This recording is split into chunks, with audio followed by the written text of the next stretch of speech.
अगर आप प्रयागराज महाकुंभ की तस्वीरें देख रहे हैं तो उसमें आपको बहुत सी तस्वीरें नागा साधुओं की नजर आएंगी जो कुंभ में संगम में डुबकी लगाने और शाही स्नान के लिए प्रयागराज पहुंच रहे हैं। इस कड़ाके की ठंड में भी ये बाबा निपट नंगे बदन है, उन्हें कोई ठंड नहीं लग रही। आखिर क्या है इसका राज जिससे उन्हें ठंड नहीं लगती? नागा साधुओं का कड़ाके की ठंड में भी नंगे रहने के रहस्य काफी रोचक और गहरा है। ये शारीरिक सहन शक्ति से कहीं ज्यादा है। क्या इसमें उस राग का रहस्य ज्यादा है जो नागा बाबा अपने बदन पर लपेटते हैं, या कोई और बात है? तो चलिए जानते हैं उन बातों को जिनके जरिए नागा बाबा लोगों को कड़ाके की ठंड में भी ठंड नहीं लगती। नागा साधु लंबे समय तक कठोर तपस्या करते हैं जिससे उनका शरीर कठोर परिस्थितियों में ढल जाता है। नियमित ध्यान और योग अभ्यास से वे अपने शरीर और मन पर नियंत्रण पा लेते हैं। इससे उन्हें गर्मी सर्दी का अनुभव कम होता है। हिमालयी योगी तो कुंडलिनी जागरण की प्रक्रिया के माध्यम से अपने शरीर में ऊर्जा को जागृत करते हैं। कुंडलिनी एक शक्तिशाली ऊर्जा है जो जब जागृत होती है तो शरीर में गर्मी पैदा करती है, जिससे ठंड में उनका बदन अच्छा खासा गर्म रहता है। वो शरीर के सूक्ष्म व्यायामों के माध्यम से रक्त संचार को बढ़ाते हैं और शरीर को गर्म रखने में मदद करते हैं। चलिए अब भस्म की बात करते हैं, यानी कि राख की।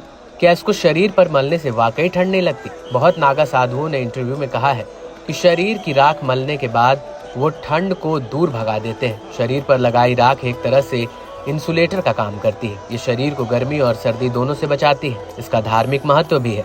भस्म को पवित्र माना जाता है। ये साधुओं को नकारात्मक ऊर्जा से बचाती है। जब एक जीवित शरीर को जलाया जाता है तो अधिकांश कार्बनिक पदार्थ जलकर राख में बदल जाते हैं। राख में मुख्य रूप से खनिज लवण होते हैं जो शरीर में मौजूद थे। इसमें कैल्शियम, फास्फोरस, पोटेशियम आदि प्रमुख है। अघोरी और नागा बाबाओं के शव की चिता से निकली राख को अपने शरीर पर लपेटने के पीछे कई धार्मिक और सांस्कृतिक कारण भी बताए जाते हैं। ये कारण अक्सर रहस्यमयी होते हैं। कुछ मान्यताओं के मुताबिक शव की राख में कुछ ऐसे तत्व होते हैं जो रोग प्रतिरोधक क्षमता को बढ़ाते हैं। कुछ का मानना है कि शव की राख शरीर के तापमान को नियंत्रित करने में मदद करती है। अघोरी बाबाओं का मानना है कि शव की राख लगाने से उन्हें गहन आध्यात्मिक अनुभव प्राप्त होता है। अघोरी और नागा बाबा मृत्यु को जीवन का एक अभिन्न अंग मानते हैं।